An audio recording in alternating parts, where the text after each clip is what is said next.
rakus, serakah, angkuh, itu karakter monyet.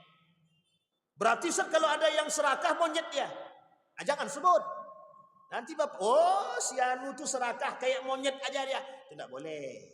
Ya tidak boleh. Jangan pula kalau kita sebut si anu itu Fulan bin Fulan tuh rakus betul kayak monyet aja dia. Nah, Bapak Ibu boleh lihat monyet itu kasih pisang, ndak habis satu pisang itu semua pisang tuh pengen diambil semua. Begitulah bahasanya. Maka Bapak Ibu boleh lihat sekarang itu manusia di muka bumi ini di akhir zaman itu mirip enggak sama monyet. Perhatikan baik-baik. Jangan ada yang tersinggung. Makanya kalau tak mau tersinggung jangan serakah. Jangan angkuh, jangan rakus, jangan congok, jangan tamak.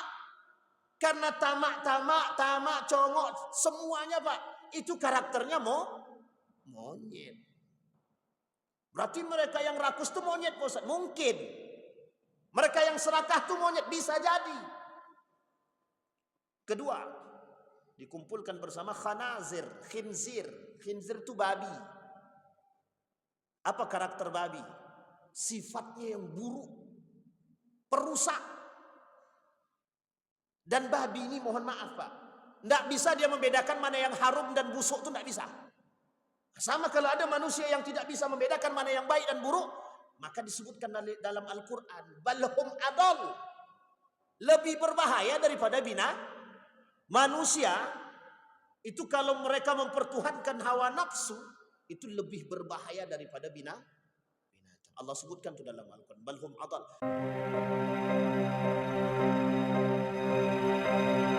Assalamualaikum warahmatullahi wabarakatuh.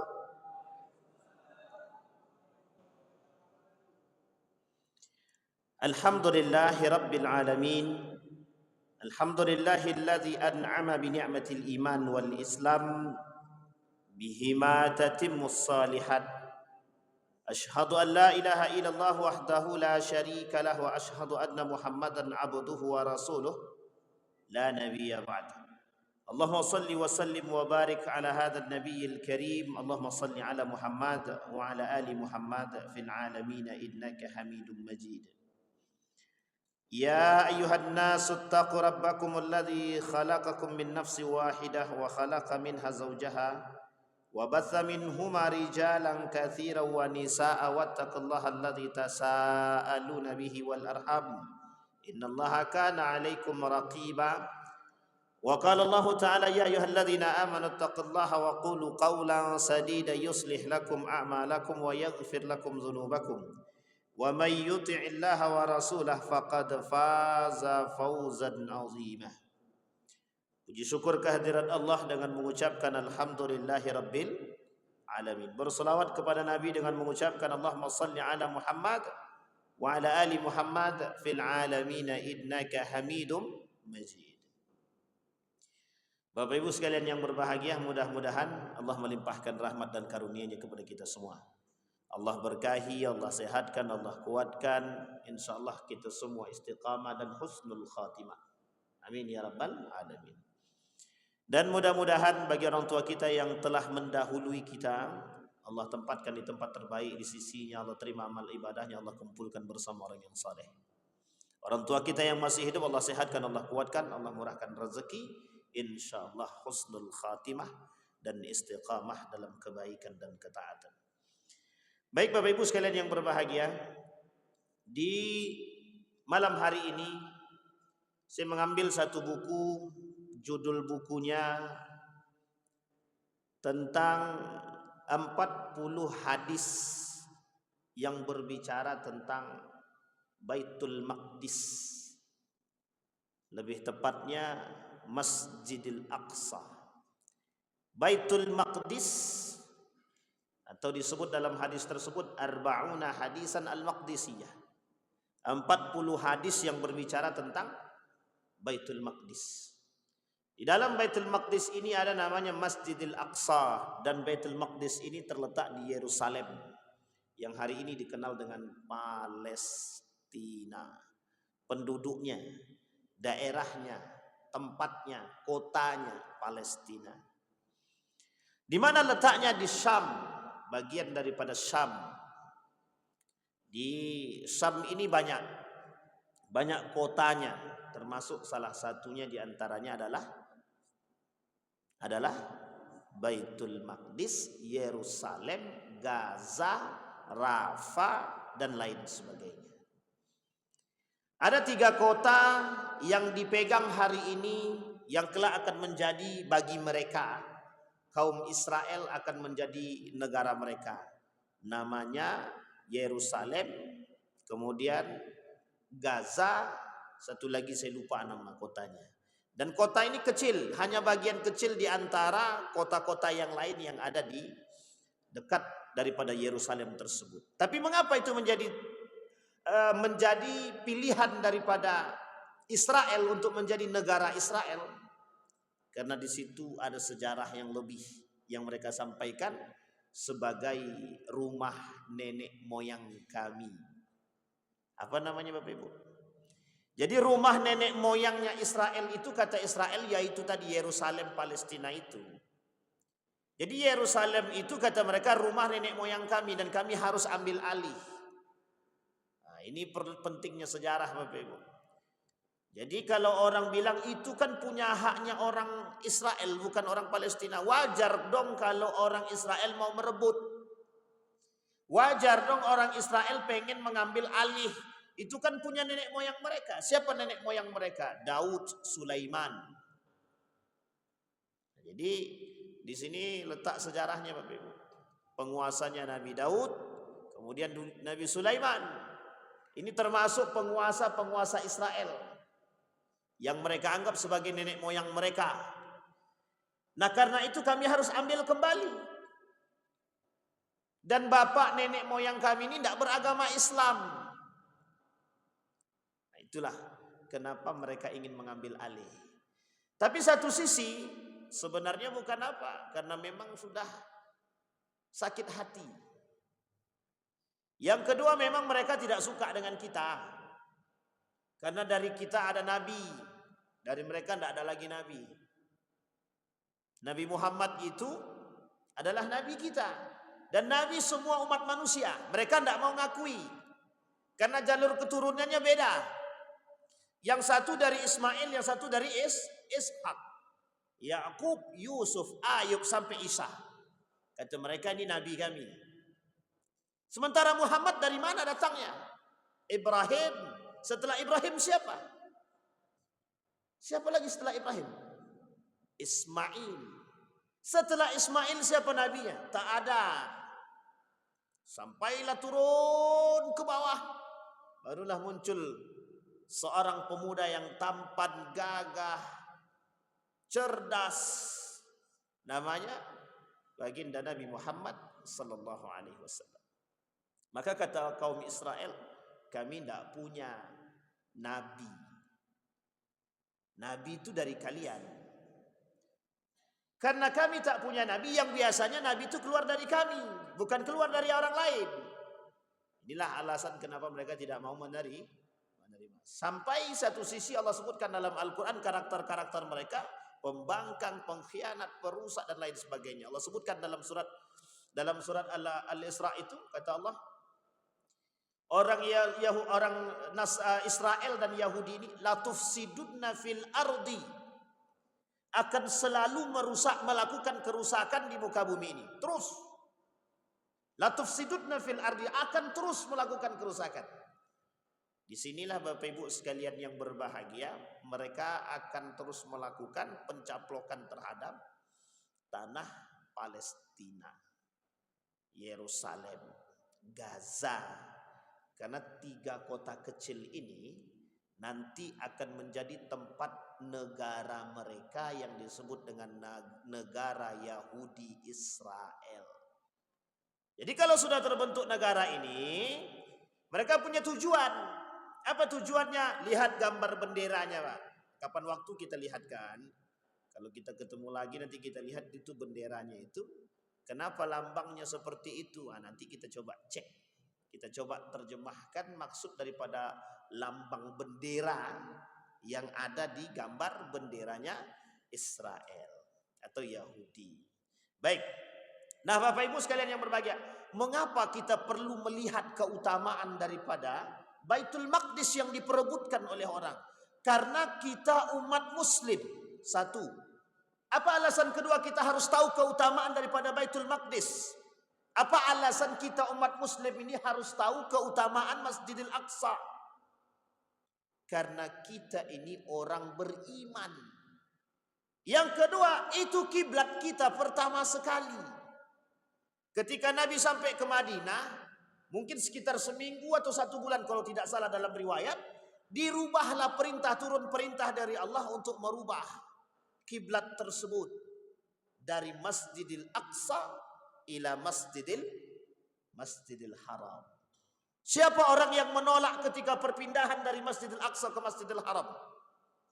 Siapa yang menolak? Yahudi. Siapa mereka? Kaum Yahudi yang masuk Islam ketika di Madinah, melihat perubahan kiblat dari Masjidil Aqsa ke Masjidil Haram, berlomba-lomba mereka menolak dan keluar daripada Islam. Linuthabbita bihi fuadahum, kata Allah. Kami pengen lihat itu. Mana di antara mereka itu yang betul-betul beriman kepada kami? Ternyata setelah dipindahkan kiblat tidak ada yang beriman. Apa kata jawaban orang Yahudi? Kami beriman karena kiblatnya sama. Jadi salah satu alasan kaum Yahudi ketika itu beriman kepada Nabi, karena mereka kiblat kita sama. Mana kiblatnya? Masjidil Aqsa. Yahudi juga pengen Masjidil Aqsa. Ketika itu, maka Bapak Ibu sekalian yang berbahagia, Masjidil Aqsa ketika itu menjadi simbol, poin. Maka berbondong-bondong orang masuk Islam karena lihat kiblatnya sama. Setelah dirubah sama Allah, turun perintah. Nabi sedang sholat, ketika sedang sholat turun perintah, fawalli wajhaka satral Masjidil Haram. Arahkan wajahmu kepada Masjidil Haram. Berubah, langsung berbalik 180 derajat Celcius dari depan ke belakang. Kalau Bapak nanti berangkat ke Masjid Kiblatain, itu akan kelihatan masjid kiblat pertama di mana, kiblat keduanya di mana, itu kelihatan. Nah, Bapak Ibu sekalian yang berbahagia, sekarang kita mau lihat apa keutamaan daripada Baitul Maqdis yang Nabi sebutkan dalam hadisnya. Setidaknya ada 40 hadis. Kata Nabi, an Abdullah bin Umar, an Abdullah bin Amr qala sami'tu Rasulullah sallallahu alaihi wasallam. Ini hadisnya hadis muttasil atau ittasala ila Nabi sallallahu alaihi wasallam.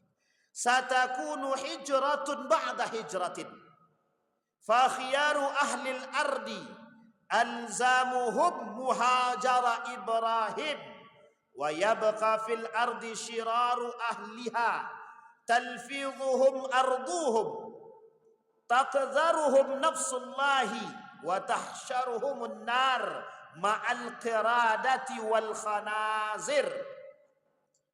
Dari Abdullah bin Amr berkata, sesungguhnya Rasulullah sallallahu alaihi wasallam bersabda, akan terjadi hijrah demi hijrah, perpindahan setelah perpindahan. Sebaik-baik penduduk kami adalah yang tinggal di tempat hijrahnya Nabi Ibrahim. Di mana hijrahnya Nabi Ibrahim? Nabi Ibrahim di mana hijrahnya? Palestina, Yerusalem. Setelah Nabi Ibrahim mengantar anak dan istrinya ke Mekah, Hijaz, waktu itu namanya Hijaz. Ke Mekah itu, Hijaz namanya. Itu bagiannya. Tidak disebutkan Mekah di situ. Karena waktu itu Nabi Ibrahim dengan anak dan istrinya berjalan. Jalan disuruh diperintahkan. Ada alasan kenapa Nabi Ibrahim ini mengantarkan anak istrinya ini, termasuk Ismail ini. Ada alasan. Ada. Apa alasannya? Istri pertamanya cemburu. Istri pertama Nabi Ibrahim cemburu karena istri kedua yang dia nikahkan daripada budaknya menghasilkan anak, dan anaknya sudah besar dan saleh. Dipindahkan Pak, diantar tuh dalam keadaan masih kecil, diantar sampai di Hijaz. Sampai di Hijaz itu bukan Mekah dulu namanya, bukan. Hijaz. Sampai di Hijaz ditinggalkan sama Nabi Ibrahim setelah dibangunkan atap kecil pondok. Apa jawaban daripada istrinya? Ini perintah dari Allah. Ya. Nabi Ibrahim dalam sejarah itu tidak menyebutkan, cuman mengangguk. Cuma mengangguk. Di tanah padang pasir nan tandus, siapa yang bisa hidup hari ini? Di rumah saja tidak ada internet, otak stres. Itu kalau tidak ada internet. Ini dulu tidak ada apa-apa. Mencari air minum susah, makan pun susah. Perbekalan terbatas. Ditinggalkan Pak, kekuatan iman. Siapa mereka yang ditinggalkan? Itulah Nabi kita. Nabi kita semua. Setelah ditinggalkan, Nabi balik. Nabi Ibrahim kembali ke Yerusalem, Palestina. Tempatnya kembali. Balik Nabi Ibrahim. Ini sejarah. Makanya disebut dengan hijrah muhajirah Ibrahim. Tempat berhijrah atau pindahnya Nabi Ibrahim. Wa yabqa fil adri sirara ahliha. Kemudian disampaikan. Dan yang menetap di bumi adalah orang-orang buruk. Bumi pun mencaci maki mereka. Dan Allah membenci mereka hingga Allah menggiring mereka ke neraka bersama monyet dan bersama khinzir. Terjemahannya apa? Agak susah nih, agak gimana gitu. Babi, anjing. Jadi siapa mereka? Nanti kita lihat. Kata Ibnu Taimiyah, Imam Ibnu Taimiyah mengatakan, yang disebutkan oleh Nabi orang-orang yang buruk itu siapa? Yang disebutkan oleh Nabi Yahudi. Yang kedua, munafik, orang-orang pelaku perusak di muka bumi. Disampaikan, dijelaskan oleh para ulama hadis tentang kalimat tersebut. Siapa yang dimaksud? Apa yang dimaksud dengan tanah muhajirah Ibrahim, Palestina?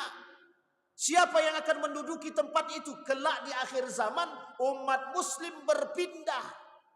Umat muslim, orang-orang beriman yang di akhir zaman tempat hijrah terakhirnya adalah Palestina. Makanya disampaikan oleh Nabi dalam hadisnya, kelak tempat terakhirnya orang-orang beriman di Palestina.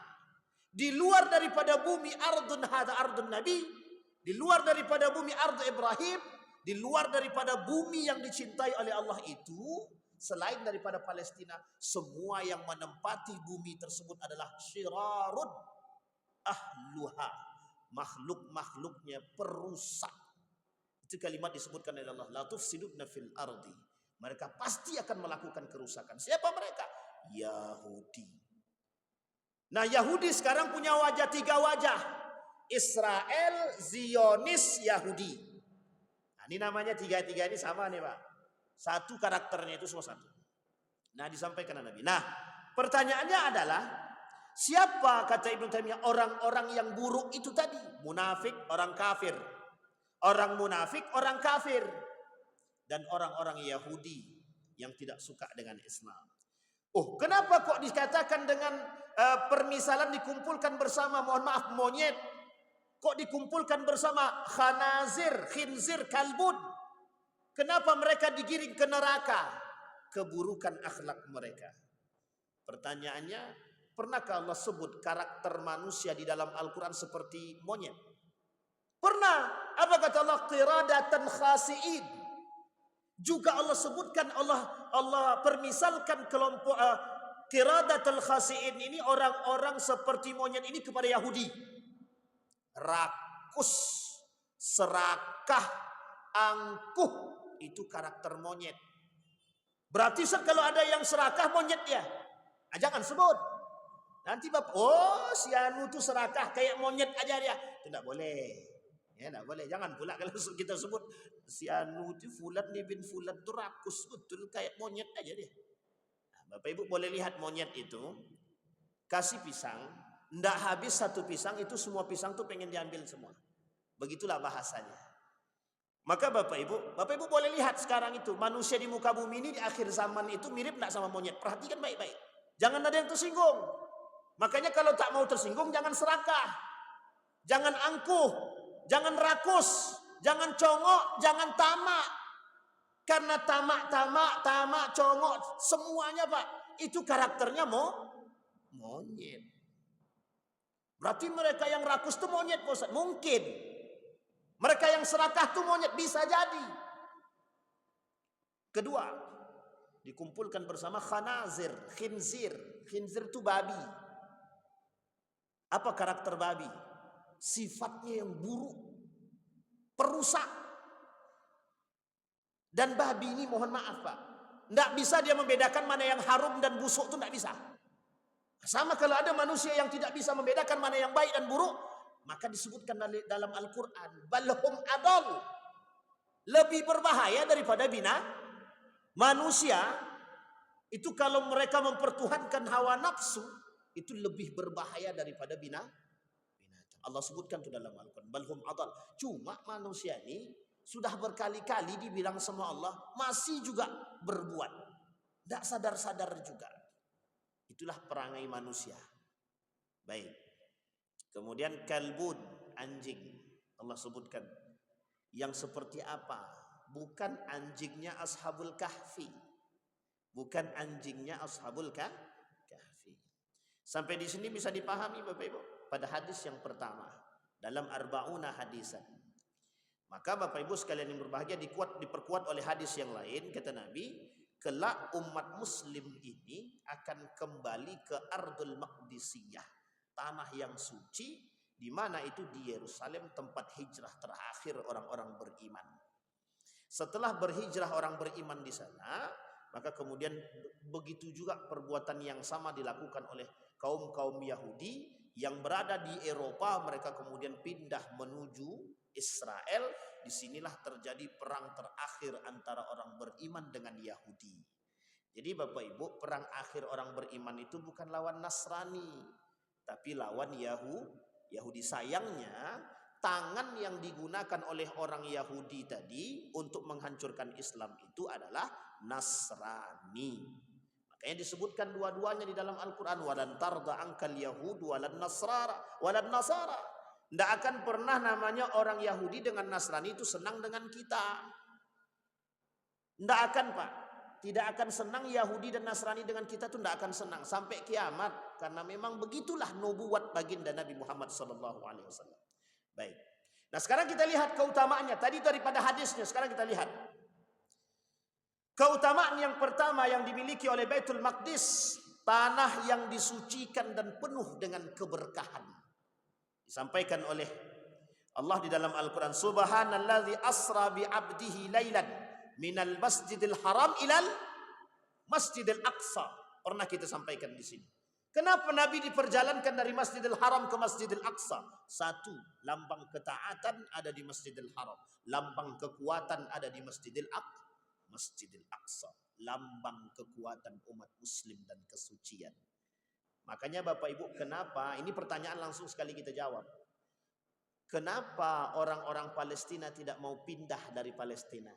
Itu pertanyaannya. Banyak yang mempertanyakan ini, banyak Pak. Kenapa sih mereka tidak mau pindah?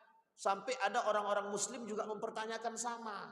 Kenapa saya tak katakan orang beriman? Kalau orang beriman dia tidak nanya begitu Pak. Tidak akan nanya dia. Kenapa? Karena orang beriman akan cari tahu dia tentang Palestina itu siapa dan bagaimana. Tapi kalau muslim wajar. Karena muslim itu ada munafik, ada fasik, ada musyrik. Banyak. Sampai di sini paham ya Bapak Ibu? Maka mereka bertanya, kenapa orang Palestina itu tidak mau pindah? Sudah dibombardir begitu, jumlah penduduk Israel itu 8 juta. Jumlah penduduk Palestina sebelum banyak yang meninggal itu 2 juta. Perbandingannya bagaimana? Berapa perbandingannya? Berapa persen? 80-20. Pertanyaannya, mengapa penduduk Palestina tidak habis-habis? Yang setiap kali dibombardir, yang meninggal ratusan ribu. Tapi kok yang masih hidup masih banyak? Ingat, di sini letaknya Bapak Ibu. Iman itu di situ. Allah juga akan menjaga bumi dia. Allah juga akan menjaga tanah dia daripada tanah kelahiran para nabi. Pertanyaan kedua muncul. Lah terus kalau kayak gitu, kenapa Allah tidak tolong mereka? Kan Allah punya kuasa. Kenapa Allah tidak tolong mereka? Disinilah Bapak Ibu perlu Bapak Ibu pahami. Kata Nabi dalam riwayat yang lain itu, posisi jihad itu butuh pengorbanan apa tidak? Butuh pengorbanan apa tidak? Kita nih tak merasakan pengorbanan itu. Kata orang beriman, kata para ulama, orang beriman, orang-orang yang berani berjihad itu hanya sedikit. Hanya sedikit. Maka Allah pengen orang-orang yang sedikit berjuang ini diberikan keluangan waktu yang lama agar mereka merasakan kenikmatan juang. Diajak tinggal di tempat mewah, di hotel, tidak mau. Diajak makan ke restoran, tidak mau. Jawaban beliau sederhana. Dapat makan saja kami sudah merasa nikmat. Coba bayangkan. Kenapa? Tujuannya cuma satu. Allah ingin tunjukkan nikmat daripada jihad. Karena orang yang mau berjihad itu mesti sedikit, bukan banyak.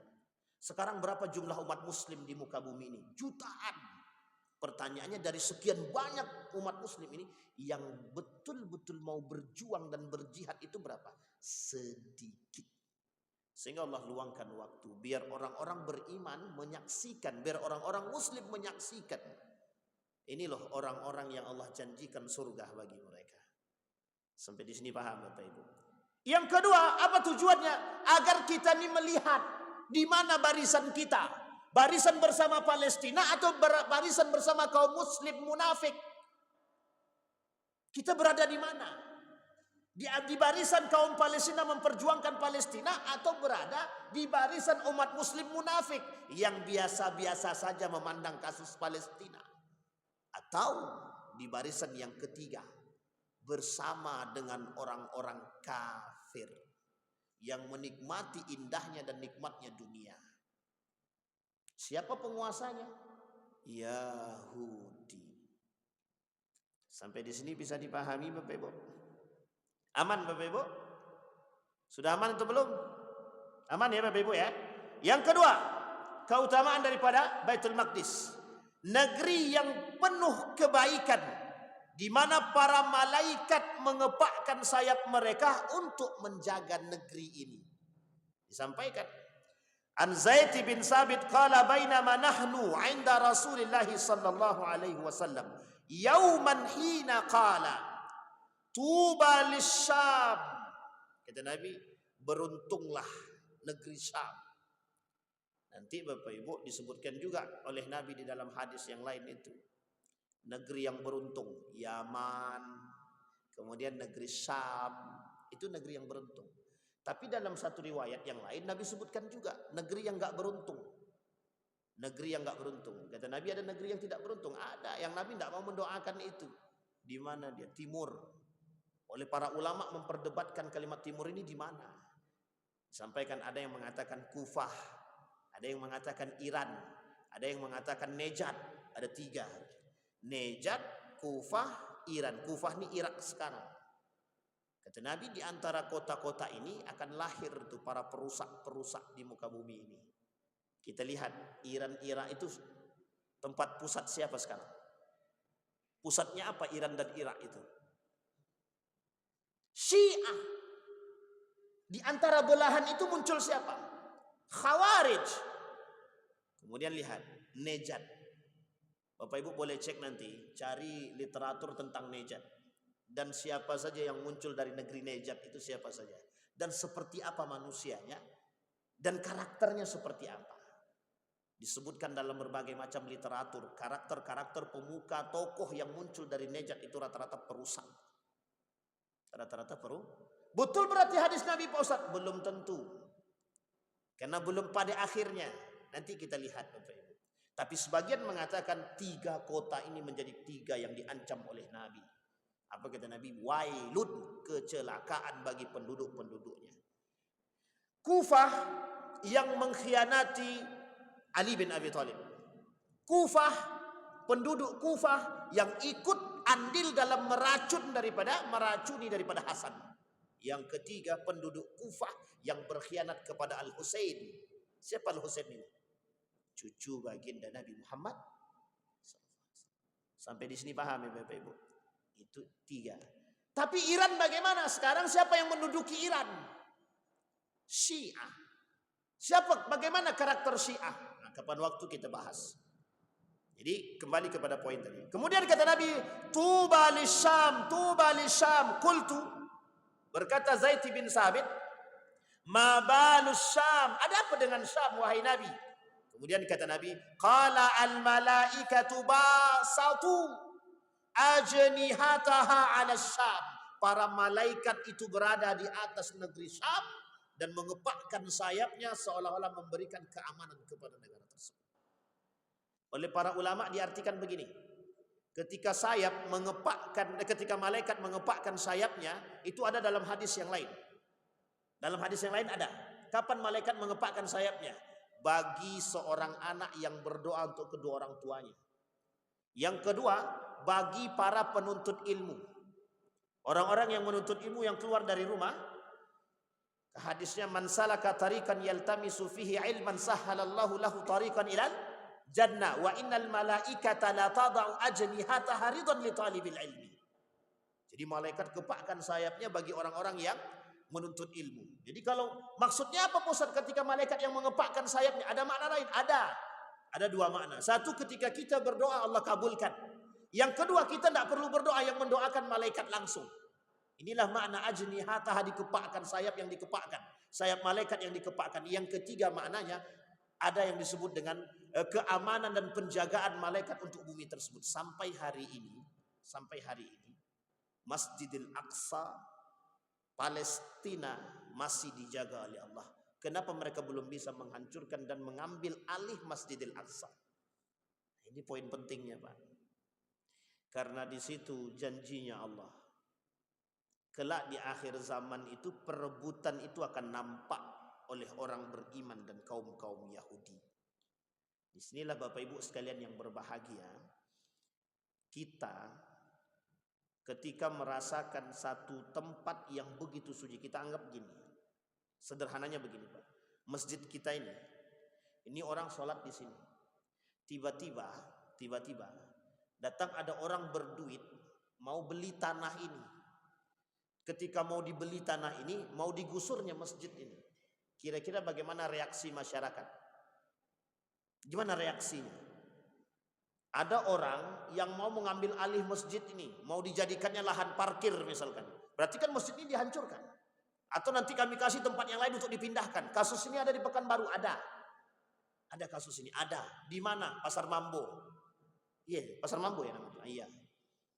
Itu masjidnya mau dipindahkan itu. Tanah mau dibeli, dipertahankan oleh masyarakat. Sama, Pak, begitulah masyarakat Palestina menjaga Masjidil Aqsa. Karena apa? Bagi mereka Masjidil Aqsa ini bukan sebatas pada masjid, bukan. Bukan sebatas ritual ibadah, bukan. Masjidil Aqsa lambang kekuatan umat muslim, satu. Yang kedua, kiblatnya kita. Yang ketiga, tanah kelahiran mereka. Yang keempat, wujud berimannya orang-orang mukmin. Jadi Bapak Ibu, tidak bisa kita remehkan itu Masjidil Aqsa. Dan kita harus ikut andil. Kata Syekh Ahmad Yasin, Masjidil Aqsa, kemenangan rakyat Palestina, beban yang dimiliki oleh rakyat Palestina, itu bukan di pundaknya masyarakat Palestina, tapi bebannya di pundak orang-orang beriman. Apa maksudnya? Tugas kemenangan dan pembebasan Masjidil Aqsa, itu tugasnya orang beriman muslim, bukan orang Palestina. Baik. Orang yang sholat di Masjidil Aqsa ini dilipat gandakan pahalanya. Sama ketika kita sholat di Masjidil Nabawi 1000. Kita sholat di Masjidil Haram 100 ribu. Nah, Allah juga memberikan kelebihan itu pada Masjidil Aqsa.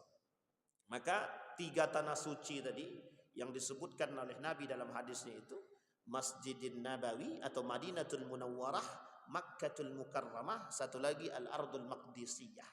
Itu yang disebut dengan Yerusalem, Palestina, Masjidil Aqsa, bagian daripada kesucian. Baik, kita kembali.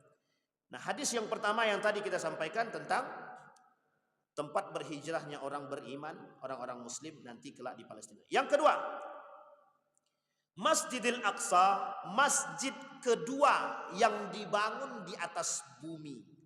An Abi Dzar radhiyallahu anhu qala qultu ya Rasulullah, dalam 40 hadis tadi, ayu masjidin wudi'a fil ardi awwalan, apa masjid yang pertama kali yang dibangun di muka bumi ini? Qala al masjidul haram, Masjidil Haram. Yang kedua, qala qultu summa ai? Qala al-Masjidil Aqsa. Qultu kam kana bainahuma? Berapa jaraknya? Qala arba'una sanah. 40 tahun. Thumma aynama adrakatka as-salatu ba'da faslahu fa innal fadla fihi. Siapapun yang salat di dalam Masjidil Aqsa, dia akan mendapatkan keutamaan. Jadi jarak Masjidil Haram dan Masjidil Aqsa berapa tahun? 40 tahun. Dalam riwayat yang lain, yang membangun Masjidil Aqsa ini bukan manusia. Bukan manusia. Dalam riwayat yang lain dikatakan dalam sejarah itu yang membangun Masjidil Aqsa ini adalah malaikat. Malaikat. Masjidil Haram dibangun oleh siapa? Masjidil Haram dibangun oleh Nabi Ibrahim. Nabi Ibrahim sebenarnya juga tidak membangun. Peletakan batu itu sudah pada masa Nabi Adam alaihissalam. Peletakan batunya itu. Nabi Ibrahim datang, itu hanya kemudian meneruskan bangunan dalam riwayat itu. Dalam sejarah itu disampaikan, itu cuma meneruskan bangunan saja. Dalam sejarah Ar-Rahiq Al-Makhtub karangan Syekh Safiur Rahman Al-Mubarakfuri disebutkan begitu.